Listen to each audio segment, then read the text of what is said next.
Hello, I'm Jamie, and today I'm going to talk about the process of planning and budgeting for a theater show which I produced and which was performed at the Edmonton Fringe Festival last year, which was 2016. I'm hoping that this will be helpful to people who are thinking of putting on a fringe show but have never done it before and haven't really been involved in theater before. That's the position that I was in. And I found it weirdly difficult to find information about the details of the process, especially budgeting. So I'm going to give real numbers for how much things cost for me in my situation. Some of this will be specific to the Edmonton Fringe Festival, because I don't know how things work at other fringe festivals. And a lot of this, unfortunately, probably won't be relevant to other kinds of independent theater, because the Fringe Festival did provide a lot that would have cost a lot of money otherwise. Basically, the first thing that I did was write the show.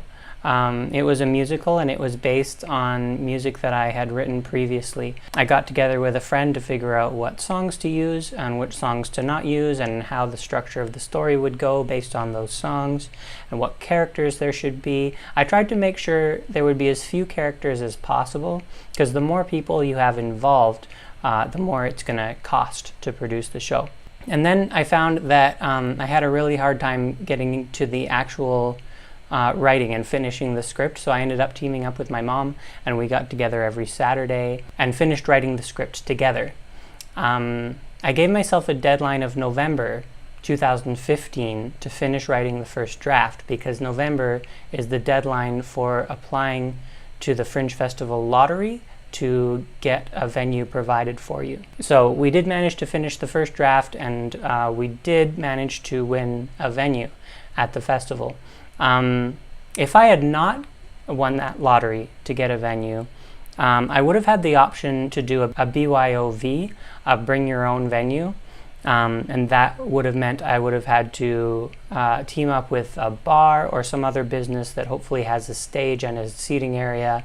And I would have had to provide my own lighting and sound and my own staff to run those things. Basically, I would not have been prepared to do that whole process if I had not won the lottery for a provided venue. I would have not put on the show at all. Now, applying to the lottery in the first place cost $708. If I had not been successful, I would have gotten most of that back, but they would have kept, I think, $100. After I found out that I was successful and I would get a venue in the festival, that's when I made my first mistake, which was I basically didn't do anything at all for a few months. I didn't realize how time-consuming everything would be, and doing everything as early as possible is really the best idea. My first tasks were to finish the final version of the script and to find a director and a cast. And I put that off for way too long. I started contacting people that I knew who knew a thing or two about theater for any advice that they might have. And one of the first pieces of advice that I got is that if you know anyone who's remotely well-known and well-connected in local theater, talk to them first. So I talked to the most famous person I knew and I said, help, I need a director and I need a cast. And this was in about February. And he said, I'm really busy right now. I'll get back to you as soon as I can. And I don't blame him at all. But we didn't manage to meet up in person until April, I think. So we chatted, and he said, well, I'm not able to help you, but talk to this other person. And I talked to the other person, and they were like, well, I can't help you. Anyway, so there was this whole process of trying to contact people for advice about how to get a good director. One of the things I did around that time is I contacted the Alberta Playwrights Network, and I signed up as a member with that group. And I found out that it's possible to get a meeting with a dramaturg through them to review your script and give suggestions. So I did that. I had that meeting, and I'll tell you some of the notes that I got. I was given the names of a couple more people I could talk to about whether they know a director who might be available. And I was told as well to flesh out one of the characters more as a person. I was told characters are defined by their relationships, and the formula for making the audience like them is to show them to be a kind person and then have something bad happen to them. So that creates a lot of empathy, and it's a really good shortcut to making a character likable. I was told to have more conflict Specifically, I was told good communication is the enemy of drama. And I really wanted my characters to be good communicators and to have great relationships, but I was told to make the conflict a little deeper and have it extend longer. Start some of the difficult conversations earlier in the show and have the tension last longer before things are resolved, and I think that was helpful. I was told that tech notes, like about lighting and wigs and that kind of thing, don't go in the script.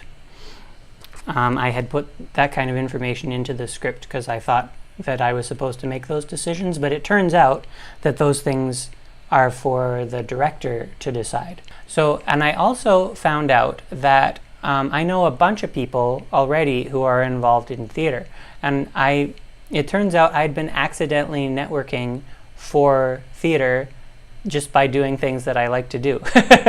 So like some of the people I knew who know about theater I had met through a songwriting group and through Magic the Gathering of all things, and through friends of friends. So I just started contacting all those people and saying, can we meet up for coffee or for a meal? I'll buy you food if you can give me advice. And that worked out pretty well.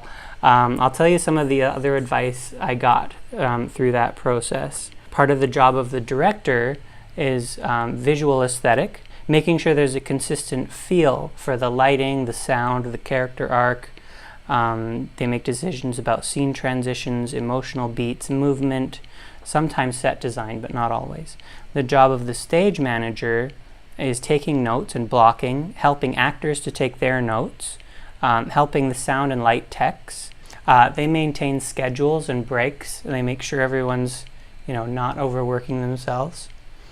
I was also told I should do the budget early in the process, as early as possible. I was told that I can get sponsors to help to pay for things, and the benefit to the sponsors is they can get tax write-offs and they get advertising in the program. I was told to join the Facebook group for fringe artists from my area, and I think that was pretty helpful too because people can ask questions in there and receive help from each other. I was told to be explicit with the people I hire that the team needs to help to handbill and advertise the show. I was given the advice that to make a production schedule, I should keep in mind that rehearsals should be about 3 to 4 hours each, and that for every 1 to 1.5 pages of script, it'll be about 1 minute on the stage, and should be about 1 to 1.5 hours of rehearsal. So, for example, if you have a 45-page script, that's probably about a 30-minute show, and it'll need about 30 to 45 hours of rehearsal. And more of the rehearsals should be later on, closer to opening night. The schedule that I make should include deadlines for writing, for casting, and for music, and for having a director chosen, and for marketing and putting up posters.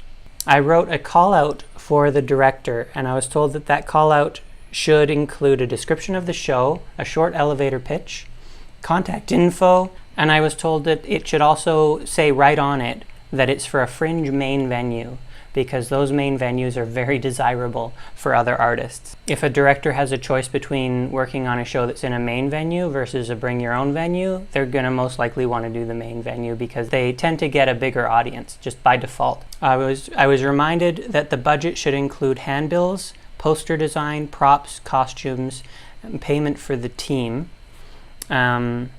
Oh, and there's a whole long tech form that you need to fill out for the festival early on in the process.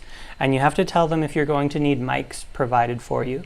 I had a hard time deciding this because I thought, well, it is a musical and people are going to be singing out and I need their lyrics to be heard. But it would probably be a lot easier if I didn't have mics because there'd be less that could go wrong. So it'd be good to be in a smaller venue and have people just sing out loudly if they can. But on the other hand, I don't want them to tire out their throats after only a few shows, trying to sing as loudly as possible. So what I was told was I should request mics, and if I want to, I can always decide not to use them. Also, it's possible to rent mics from Long and McQuaid, and it's not too expensive. I think one of the most helpful things that I did was I put the call for directors on the theatrealberta.com website. They have a classified section that I understand is very popular among local theater people. And so I did get quite a few responses that way, and then I started emailing back and forth with potential directors.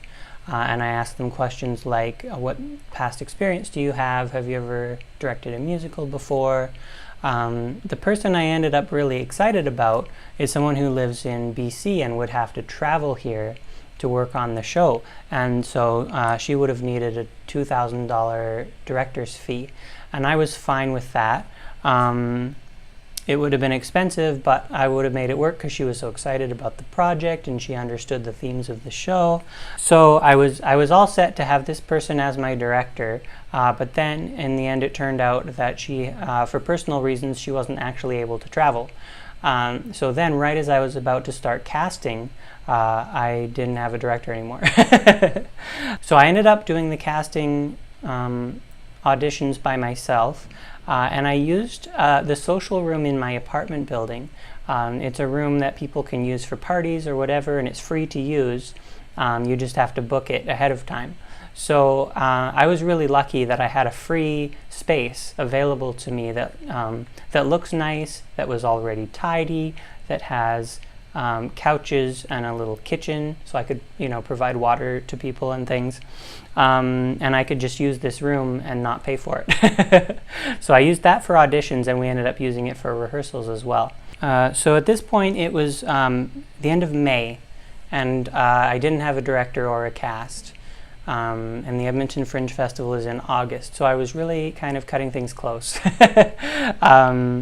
I advertised for that I needed actors, again on theatrealberta.com and on Facebook and on Twitter. And I didn't get as many responses as I was hoping. I think I ended up doing only 8 auditions plus one person auditioned by email. One thing that was pretty important in this particular show is that there's a transgender character who transitions over the course of the story, and it was pretty important to me that I wanted that character to be played by someone who's trans or non-binary. And when I started getting people applying to audition, I didn't think I had that many people writing to me who were trans. So I put out an extra call for actors specifically saying, I really want people to apply who are trans or non-binary. You still have to be able to sing. But that was a really important point to me. So, and I'm glad I put out that second call for actors, because I did get some really great responses from some trans and non-binary actors, and it worked out really well. Meanwhile, I was also interviewing potential stage managers, and one of the people who auditioned as an actor said that she's really excited about the show and she wants to be involved in any way she can. She would be a director if I want, and so I also later on interviewed her as well as a director, and she ended up being the director of the show. So things work out in funny ways, but it all did work out in the end. Before we had any rehearsals, I met up with the director and the stage manager to talk about how things are going to go. We planned to have a budget meeting, and we figured out who does what roles. We decided that I'm the music director, but I am not to make nearly as many decisions as I thought I was going to. It turns out a lot of stuff is decided by the director that I need to have no part in. And that's really helpful because it actually took a huge burden off my shoulders. I thought that everything was going to be my responsibility because I was the producer, I had written it, I was paying for it. I really was under the impression that a lot more decisions were my responsibility than was actually the case. So we decided that I was the sound op, so I needed to make decisions about sound effects, but Alicia, the director, gets to sign off on them. I found out that song titles should be included in the script, and that scene changes, like when people walk on and off, and scene titles need to be included in the script as well. For the lighting, I should put notes in the script about the mood, but not the exact colors or location or anything like that. I was told to change description. At one point I said one of the characters has a shit-eating grin. And I was told that that is unclear, and that I should just say that he has a teasing grin or something like that. Wanna be, da, da, da.